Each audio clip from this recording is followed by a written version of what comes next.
I am Laura Dixon, and you are listening to the Naturally Thin for Life podcast, episode number 146, The Obsession Queen. Welcome to the Naturally Thin for Life podcast. I'm going to teach you how to get out of your diet brain so that you too can be naturally thin for life. No counting, restricting, or obsessing. I am going to take the mystery out of it for you so that you can become naturally thin starting today. Are you ready? Let's do this. Hello, friends. Welcome to this week's podcast, The Obsession Queen. I saw someone leave a comment on a YouTube video and she said something like, I'm the obsession queen. And I thought immediately yep. Me too. Welcome. And ever since she posted that, I've just been thinking about my own obsession tendencies and all of your obsession tendencies. And so I really wanted to talk today about obsessing, and especially if you consider yourself an obsession queen, like I know many of you do. I want to take this episode to dedicate to why we obsess. And especially for those of us that are really like type A go-getters, we can use a lot of willpower and we're so good at going and going and going. And a lot of times why we think obsession is required and necessary. And I'm going to explain why that happens in our brains and then how to get out of that when the obsession is not serving you. And before we dive in, if you are getting a lot out of the podcast and you're enjoying what you are learning here and you're seeing changes in your life, take a minute to write a review and leave a review. And when you do write a review, if you have any questions that you've been dying for me to answer, leave those questions in your review and I am going to answer them. Next week, I am going to dedicate the podcast episode to a question that I recently got in a podcast review from Ashlyn about losing the last 10 pounds and also about plateaus. I'm going to combine my response to both of those in next week's podcast episode. So if there's anything you're dying to know, anything you want me to answer specific to you and your naturally thin journey, put that in your podcast review when you write a review. So thank you in advance for taking a minute to do that. When we talk about obsessing, I think sometimes this for sure happens for me. My brain is like, well, the only way to commit to something is we've got to obsess about it. There isn't a middle ground of a calm commitment. My brain is like, we got to go all in and we got to go all in right now. And there's this urgency and this franticness and this rush to it when I am obsessing. And I'm going to share with you later in the podcast episode about how to calmly commit to your naturally thin result that you want for yourself, how to calmly commit to being in a body that you feel so alive and vibrant and energized, to calmly commit to feeling so good in your body that you know just in every cell of your body that it's inevitable that you get there. And what I first want to talk about though is a little bit about why we obsess, just so we can normalize it a little bit and just understand what's happening in our brain. Because often for me, obsessing comes from fear. It comes from not actually believing fully that I'm going to get what I want. Because if I fully believed that I was going to be naturally thin, I probably wouldn't have frantically trained for a marathon. I probably wouldn't have obsessed about counting calories, right? So that obsessing often comes from a fear that we're not actually going to get what we want. So then here's what happens in our brain. Our brain is like, oh no, there's a chance I'm not going to get what I want. Fear. Let's obsess. Let's hurry up. See if we can get there really quick so we can prove to ourselves that we are going to get what we want. So if you don't believe you're actually going to get to your dream weight and that there will be an ease in doing so and an ease in staying there, then you probably are going to obsess. Not from a commitment to it, not from a calm, loving commitment to, of course I get there, but from a fear of it not happening. Your brain is like, we got to hurry up, make sure we figure this out. So then, we can finally relax and give ourselves the reprieve. But secretly, I'm worried it's not going to happen. And so there comes this obsession, this ruminating, not just in trying thing after thing after thing, but in just a constant way that your brain thinks about your goal. And when you have this fear that happens, this fear comes from your primitive brain. Sometimes people call it your hindbrain, your reptilian brain, but it's the part of your brain that is threefold. And the threefolds are to stay alive by avoiding pain, 1, seeking pleasure, 2, and conserving a lot of your energy, 3, which means not exerting much effort. And I like to call this primitive part of my brain, we call it your hindbrain because it's in the hind part of your brain. And I like to call this part of my brain my child brain. And as kids develop their brains, their prefrontal cortex, which is the front part of your brain, which is where that part of your brain is housed, that is our higher thinking. That's our wise part of our brain, the future focused part of our brain. It's the anticipatory part of our brain. It's a part of our brain that can imagine what it's like to be in our body when we are at our naturally thin weight. But as little kids, that part of our brain isn't as developed as it is as an adult. And so my 3-year-old is really good at responding to her primitive brain. She's really good at seeking pleasure, avoiding pain, and not exerting much effort. So when it's time to clean up her toys, she just flops her body on the ground and she's like, I'm tired. This is what she's been doing lately. She's just like, I'm tired, right? So she's really good at not exerting effort, seeking pleasure, and avoiding pain in that moment. And so I like to call my primitive brain, I call it my little kid brain because it sounds like a little kid when it wants to tell me some things. And the little kid part of our brain is really good at freaking out and really good at being afraid. And then I like to call my prefrontal cortex the very loving mom brain that I have. It's my loving adult brain. And so when I put on my calendar, for example, I'm going to use a non-weight loss example right now. When I put on my calendar that I'm going to outline, record, and send my podcast to my producer, I'm going to send them episode 146. It's going to be called The Obsession Queen, and I'm going to outline it, record it, send it, write the email for it, and I'm going to do it at 9 o'clock on Tuesday.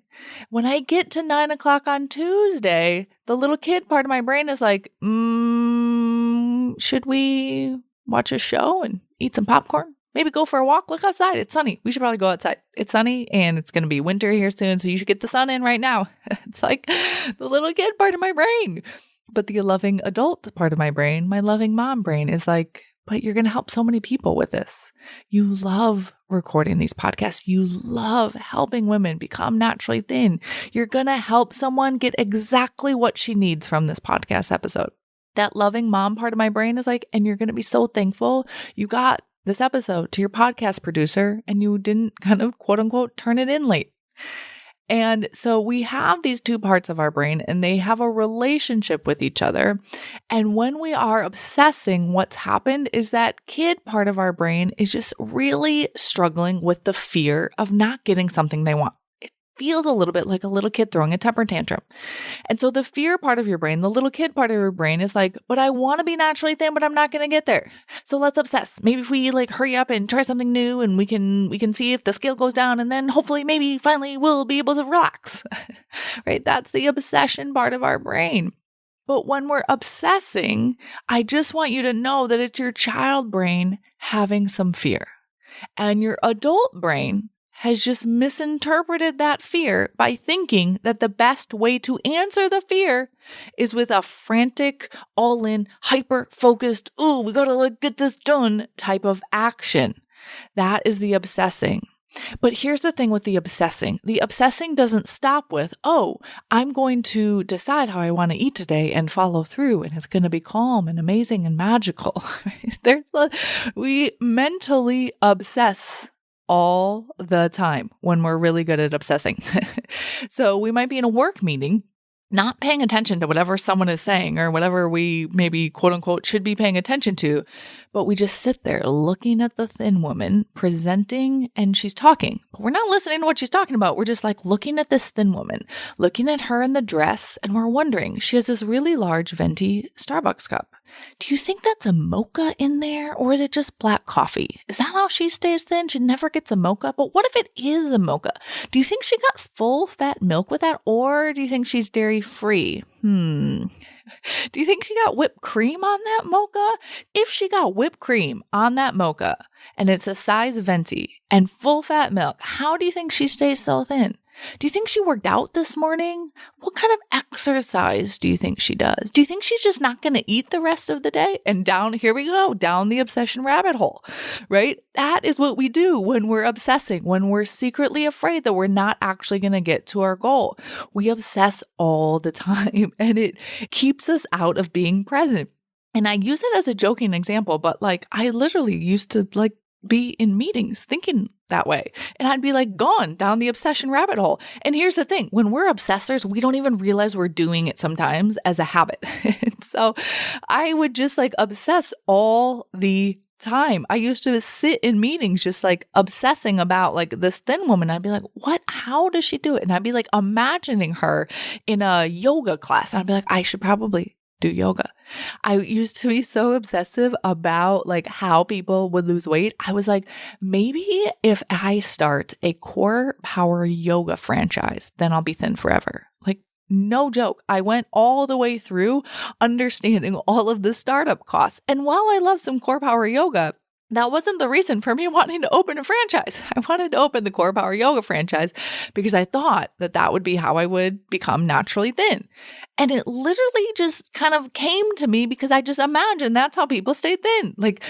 And so if you are obsessing and you have an obsessive tendency, it's probably a habit that you are aware you have, but you probably don't even realize how often you obsess. And then I want you to think about like how often the obsessing takes you out of being present.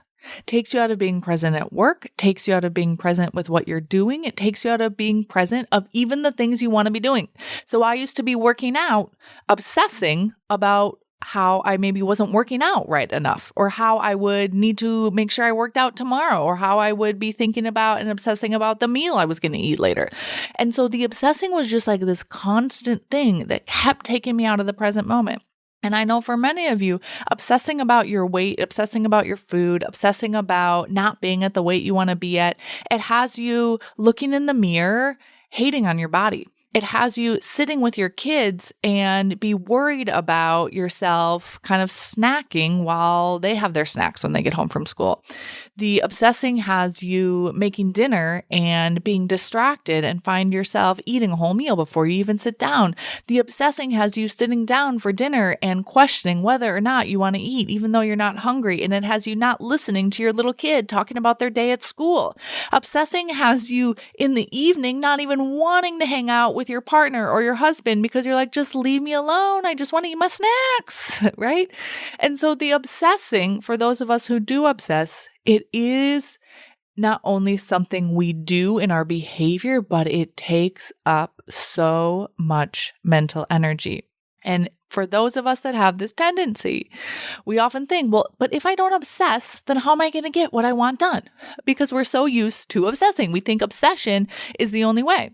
And so you think obsession and obsessing leads to the accomplishment, leads to the result that you want. But here's what I want you to really see. Obsessing leads to a lot of starting and stopping. Obsessing leads to a lot of like going all in, going hard, and only to be exhausted and then give up. It looks like going all in and then kind of micro quitting along the way. It looks like I'm going to fast all week and then overeat on the weekend. It looks like I'm going to drink and eat whatever I want and then I'll just do a juice cleanse Monday through Wednesday. It looks like I'm not going to eat all day and then I'll eat 3 meals worth in the evening. And those of us that are a little bit more type A, a little bit more go-getter, ambitious, work hard, play hard, those kind of personalities, we often lean a little more obsessive.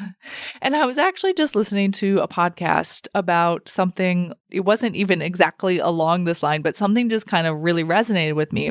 And it struck me when she said this, and side note, it was the Life Coach School podcast on dopamine. I don't remember the exact number. It's in the 400s.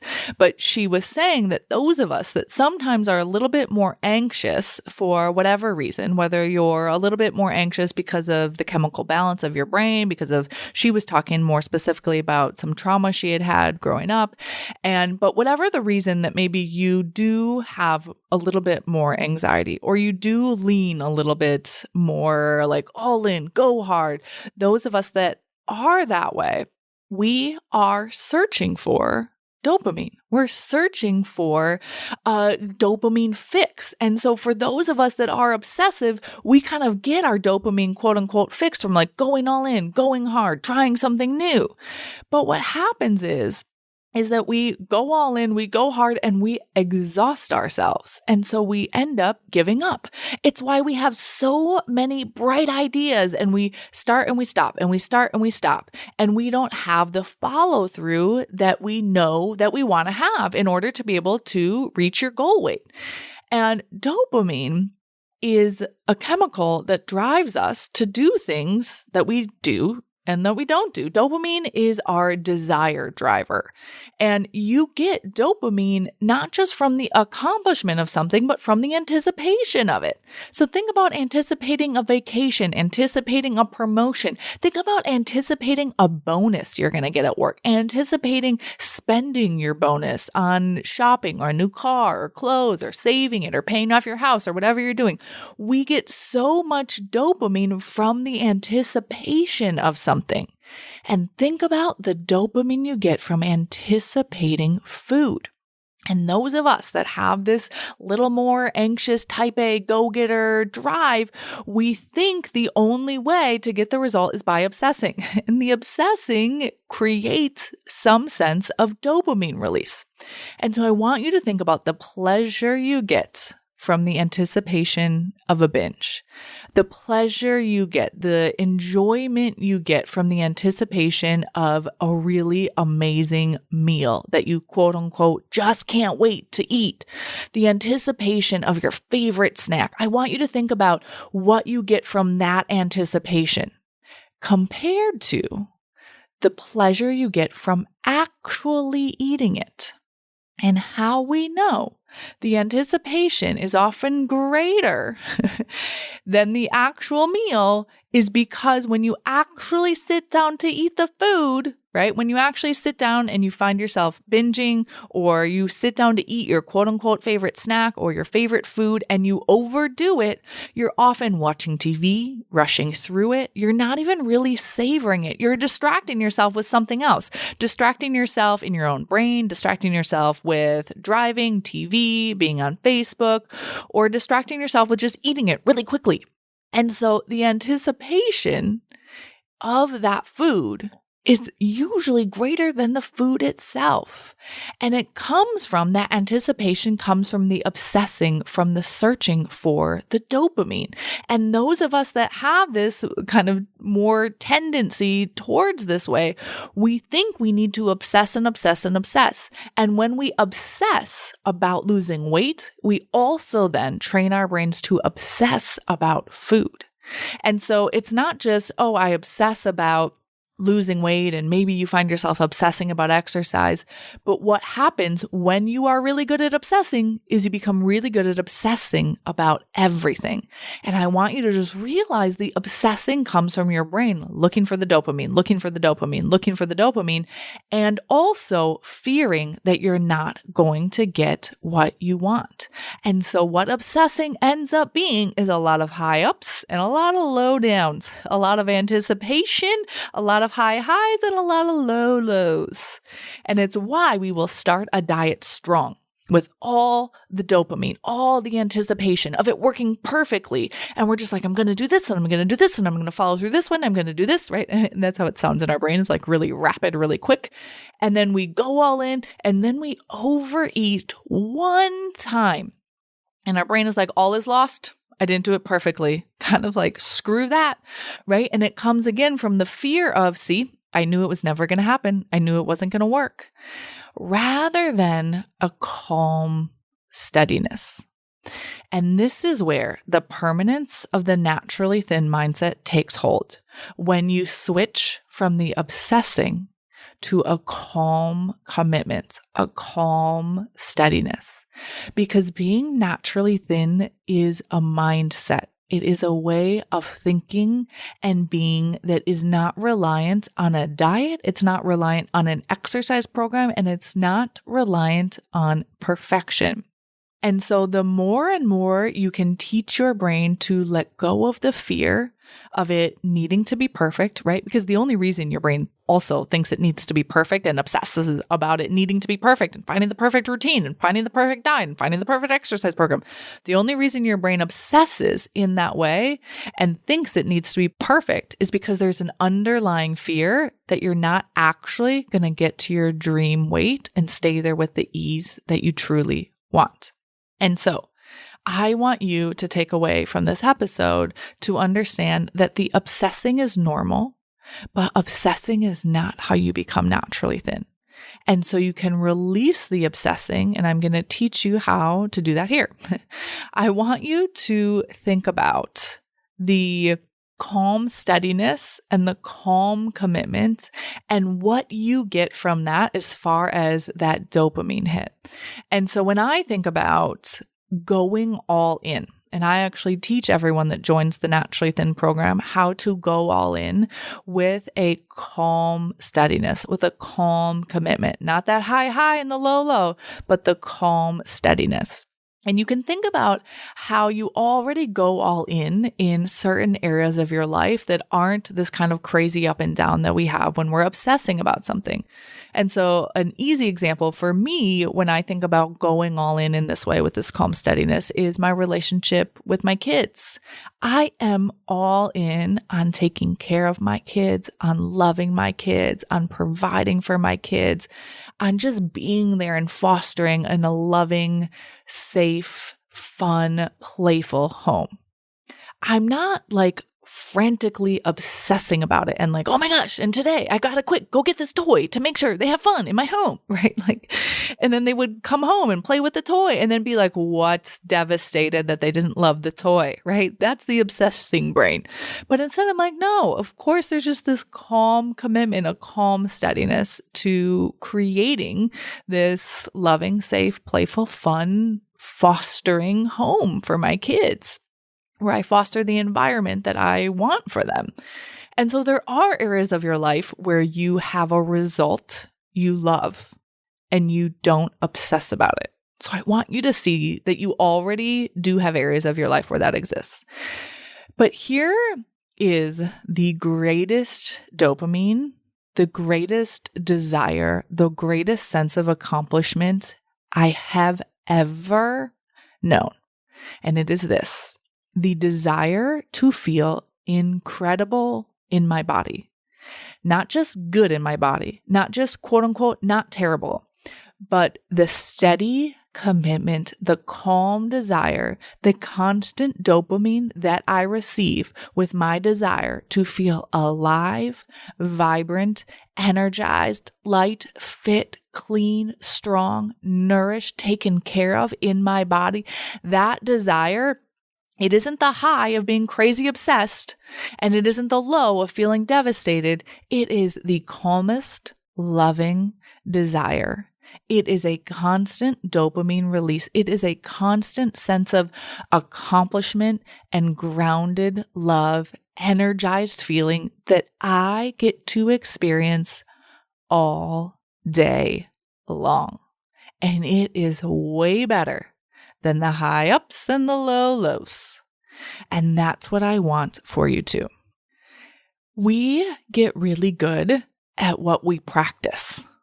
I noticed this recently when I was thinking about my own obsession tendencies, that when Ryan and I, my husband, first met each other, we met in Australia. He grew up in Ireland. He's from Ireland, went to work abroad in Australia for a couple of years, and I was studying abroad in Australia.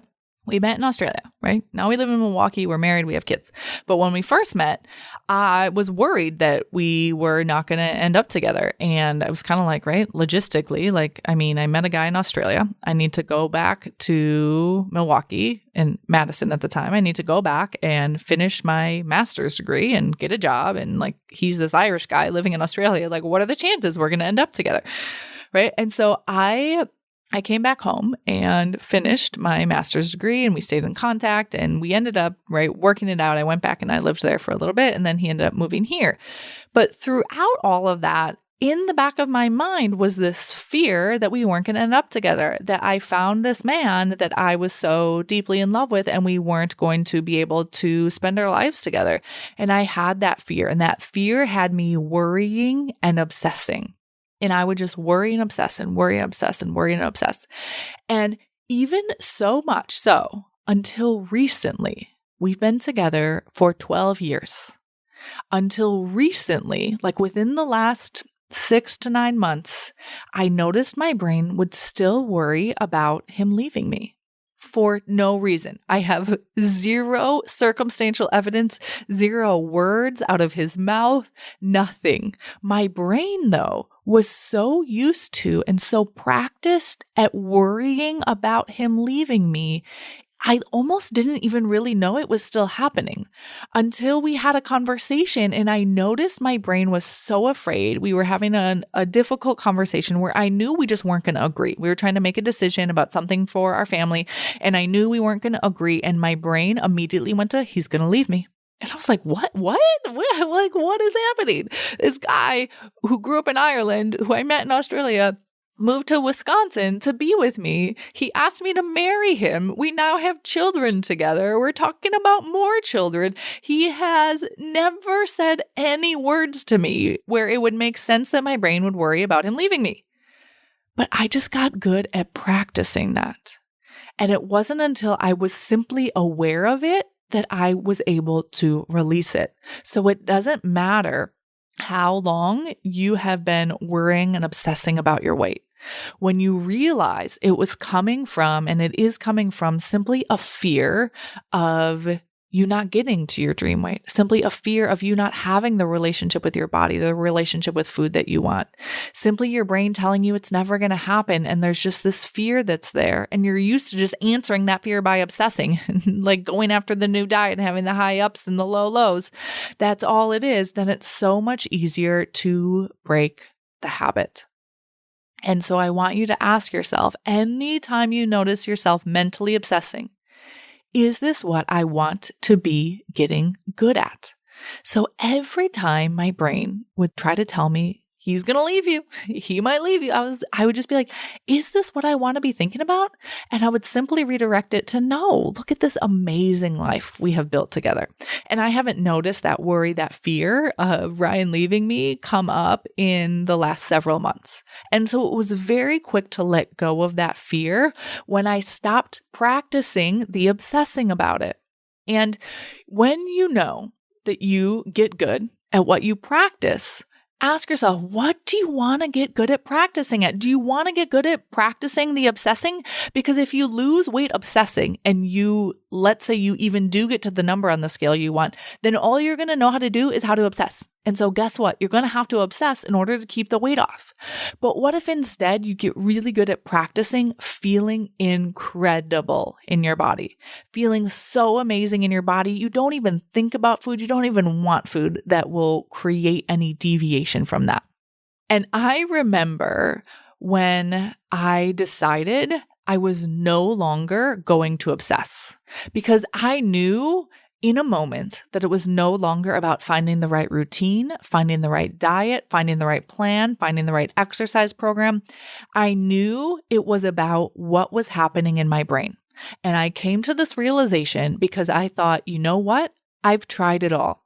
I'm done trying someone else's diet. I'm done counting calories. I'm done restricting. I'm done with the fasting windows. I'm done with the juice cleanses. I'm done with the P90X. I'm done with the insanity, which was the program, but it also felt like insanity. I'm done with running the marathon. I'm done with doing all of these things in order to be thin. And I finally said to myself, I know I will become thin because I will find and create the naturally thin mindset for myself. I knew there was a naturally thin brain that I was going to create for myself. I knew I just didn't have it yet, but I knew in my bones, with every cell of my body, I was going to find it, adopt it, and personalize it to make it specific to my life.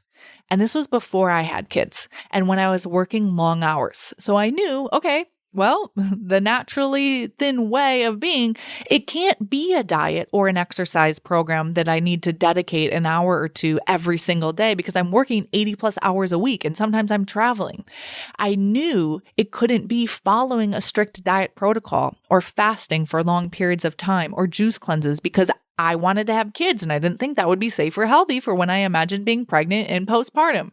I knew it couldn't be HIIT classes that created my naturally thin body because I wanted to find a way of being that worked for me before, during, and after kids. So I'm like, well, if I'm going to have kids, relying on a HIIT class to create my naturally thin body, it's probably not going to work in my postpartum period. I knew being naturally thin didn't mean I need to run all of the time because I hated running. I knew being naturally thin had to be in the way I thought about food. It had to be a mindset. It had to be what was happening in my brain. It had to be independent of what anyone else was doing around me because I knew it couldn't be having an accountability partner. I knew being naturally thin couldn't be reliant on my family's eating habits. I knew it was only ever me. And when I knew there's a way of thinking about food, there's a way of not fearing my hunger, there's a way of not using food to cope with my anxious feelings, not using food to distress and relax, that there had to be a relationship with food that I would create in my mind that allowed me to only ever think about food when I was hungry, only want food that allowed me to feel good in my body. And I knew there was a place that I would get to that I would never even have the desire to overdo it. I believed in this so strongly. I believed it was possible for me, and I imagined me living that out every single day. As soon as I made the decision to believe in that possibility more than I believed in the fear of it not happening, I stopped obsessing. I started to have the calmness of being naturally thin. And I distinctly remember I just decided.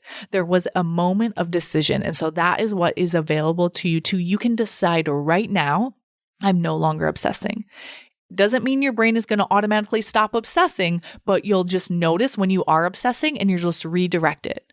But what if you were naturally thin? How would you think instead? How would you think about your hunger? How would you think about the scale as simply a tool to serve you? How would you think about how you want to go to bed tonight? How do you want to feel getting under the covers? How do you want to feel in the morning? Reminding yourself when your brain is telling you, when that kid brain is like, well, but I think the snacks are going to make the anxiety go away. And your adult, loving, calm mom brain is like, I know you think that, but that's not actually what's going to happen.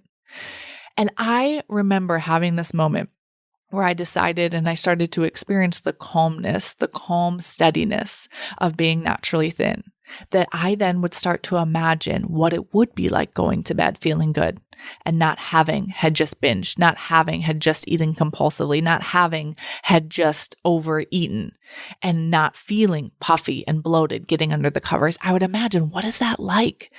And that imagination creates that calm, steady commitment. It creates that anticipation. It creates that desire. You get the dopamine hit in the anticipation of the imagination of feeling so good.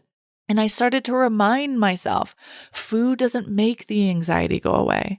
I started to see that I don't need to be afraid of my hunger because food is always available in close proximity. And even in the moments when it isn't, hunger is simply a communication tool from my body.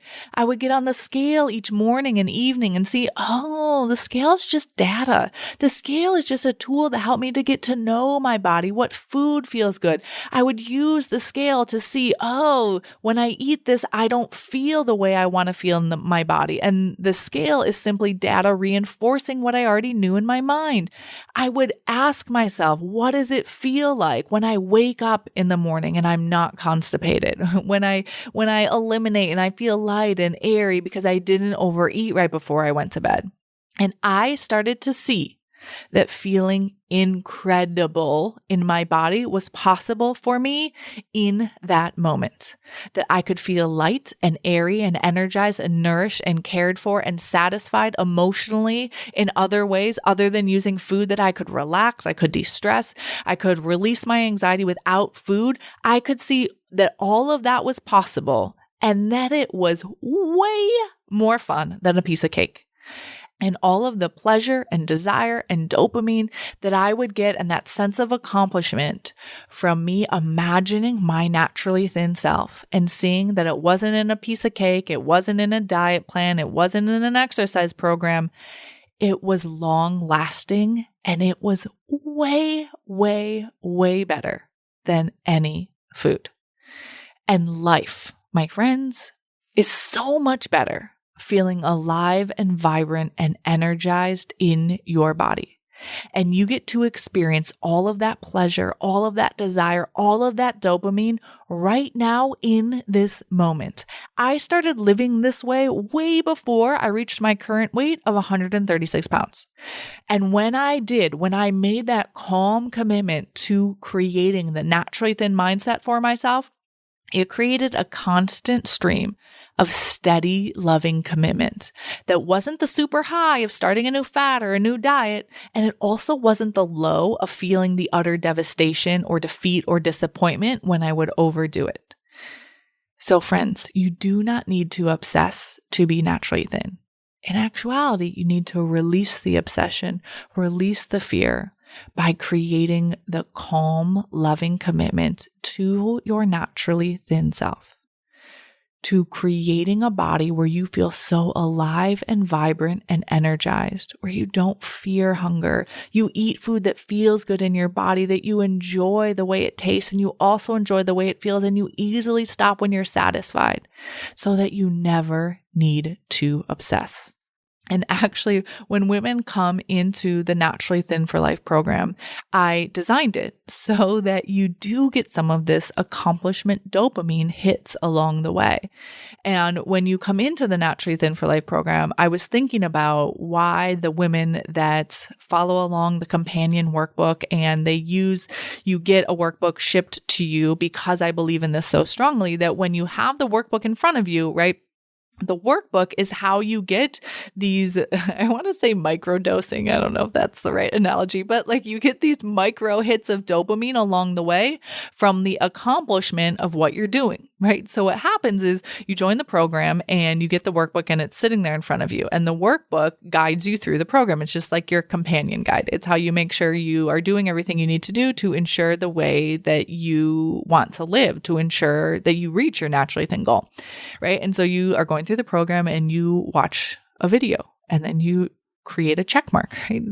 You check off as you watch each video. And then in each video, you're learning a tool, and then there's an exercise to implement that tool, right? So then you get the dopamine hit of the accomplishment of implementing that exercise, which is also just completing a page in your workbook.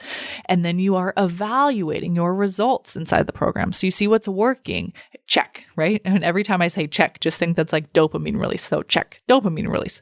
You see what isn't working and you change one thing at a time and you focus on changing that one thing. Check, dopamine release. You learn how to see the accomplishment of making a change. You see the scale go down. Check. I made a change. Check. I see that I don't have to think about it anymore. Check, check, right? Dopamine release, dopamine release. You notice that you allowed yourself to get hungry and you actually enjoyed the experience of hunger as simply a communication tool from your body. Check, check. And you notice you didn't overdo it because you were calm and you weren't worried about your hunger. Check. Dopamine release. You see how you create your own emotions. You're the creator of your emotions, and therefore you start to change your emotional experience on purpose. Check. And so what happens is you're just getting this constant, steady dopamine release as the scale goes down. You stop obsessing. You start to fall in love with feeling alive and vibrant and energized, right? And so then what happens is, and this is why I see it time and time again with women in the Naturally Thin for Life program, they start to just have this calmness. They start to have this naturally thin mindset that comes from using their dopamine in a way that creates a calm, steady flow of it. There aren't the high highs and there aren't the low lows. So when the scale goes up a pound, they don't freak out. They know exactly why it happened and they know exactly what to do to create the scale going down again, right? And when the scale goes down again, they have this calm certainty of course it did, rather than the like, kind of like I used to get on the scale and it used to be like this huge surprise, like, yay, I'm finally doing it, right? They don't have that either. They're just this calm certainty. And the calm certainty, the calm steadiness comes when you have this constant dopamine release, when you have this constant pleasure because you feel so good in your body. And that is how it's permanent. That's how you never worry about your weight again, right? You don't need to worry about your weight when you have this calm steadiness and the calm certainty of the naturally thin mindset. And the last thing I want to say again is that you get to experience this now. No matter what the number on the scale says, you get to anticipate going to bed feeling great. You get to actually then go to bed feeling great, right? You get to wake up in the morning. You get to anticipate that, and then you get to experience it. You get to imagine your naturally thin self, and you get to experience the pleasure of all of that anticipation. For me, I think now about the dopamine and the pleasure and the desire and the amazing feeling of the anticipation that I have of helping 1 million women become naturally thin, of changing the way women lose weight forever. I haven't helped 1 million women yet, but I still experience the dopamine and the desire and the anticipation of that every time I think about it. I imagine looking out at a sea of women who are all naturally thin and have completely changed the trajectory of their lives. And I get to experience that amazing feeling in my body, that anticipation of it, that level of service and gratitude and love for that as I go to execute on that. And you get to have that as well with your naturally thin journey. And you do not have to wait to the end to stop the obsessing, right? You don't have to change the number on the scale first so that you can, quote unquote, allow yourself to stop obsessing. That's not how it works. The end of the obsessing starts when you simply make a decision to end it. And if you want to end the obsessing about your weight and instead have the calm steadiness of the naturally thin mindset and the body that goes along with that, come join me in the Naturally Thin for Life program. My Obsession Queen friends, it is designed for you. I hope you all have an amazing week, and I will talk with you all next time. Friend, if you are loving what you are learning here on the podcast, you have to come check out my Naturally Thin for Life program. It is my on-demand lifetime access program where I teach you brand new concepts not taught here on the podcast. And I will walk you through exactly how to implement all of the tools I teach you here so that they become just a part of you. You will learn exactly how to understand your specific brain and your specific body so that you become naturally thin for the rest of your life and you no longer struggle with your weight. Inside of the Naturally Thin for Life program, you can also receive live help so that you consistently make progress and reach your goal. I will teach you how to accelerate your naturally thin journey in a sustainable way so that the change becomes permanent. The best part is that it's risk-free. You either love it or I will give you your money back. If you are ready to finally be naturally thin for life, join us at lauradixoncoaching.com/work with me. That's LAURADIXON coaching.com and click on the Work With Me tab. I cannot wait to see you there.